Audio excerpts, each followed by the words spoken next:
افریقیا ملیادا 34 سرهلدان آن را پرینا کردستان سال 1991 که دیجی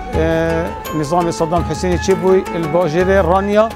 و ناوه راپرین پشتی او سرهلدان چه بوی دیجی نظام صدام حسینی افرا پرینا گلکا گرنگه و گلکا دیروکیه بوچی چنگی اکمین جار شد خلق کردستان دیجی ظلمه و سیستم رابطه و کل هتوا و سیستم توا و نظام وانا بشکنت سیستم وای امنی و لشکری کردستان و او بو اگر و افسر هلدانه مستحمی باجر و باجر کردستان و پنجی هیوای آزار روژکا دیروکا کردستان دا و وقت دست بکری و بجا پشتی به برف باجر دیوه چو پشتی به بجا چو سلیمانیه و هات هبلره و هات دهوکه و چو کرکیکه یعنی پنج هیو رانیا هفته حتی هشت سلیمانیه 11 آدار الهبلره 14 الدهوکه پشتی به 15 الزاخو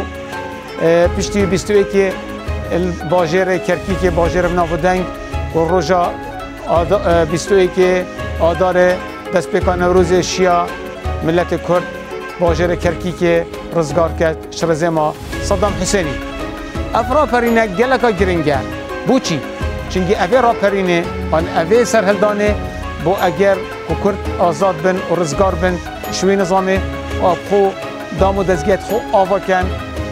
پشتی که برلمان چه بوی سال 1992 و پشتی و حکمت هاتنه دامزراندن و دست پیکه بجا کابینایی که دیو سی حتی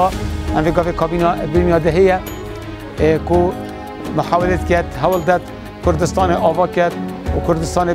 برقرار کرد و صبای هکا کردشن وقتی که بنا دولت و بنمایت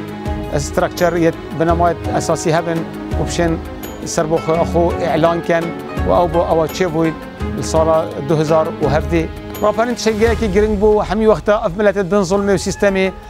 محاوله کی حول دای کو خو آزاد کن و او ملت نشد خو آزاد کت او ملت دمرت نامینت بس ملت زندی و یتحی دشن خرزگار کن وقت فرصت بو چه بو او فرصت چه بو جی راستی چنگی حکمت عراقی گلکا حزب و گلکا قوت بو حتی جیشوی لشکری گوت جیش 4 ام 5 سر جهانه يعني صدام حسيني بترش مليون جندي هبون 6000 دبابه هبون نزيك 1000 طياره هبون 4000 مدفعيه موزن هبون صاروخ هبون بيشتي شويه كويتي وشويه بيت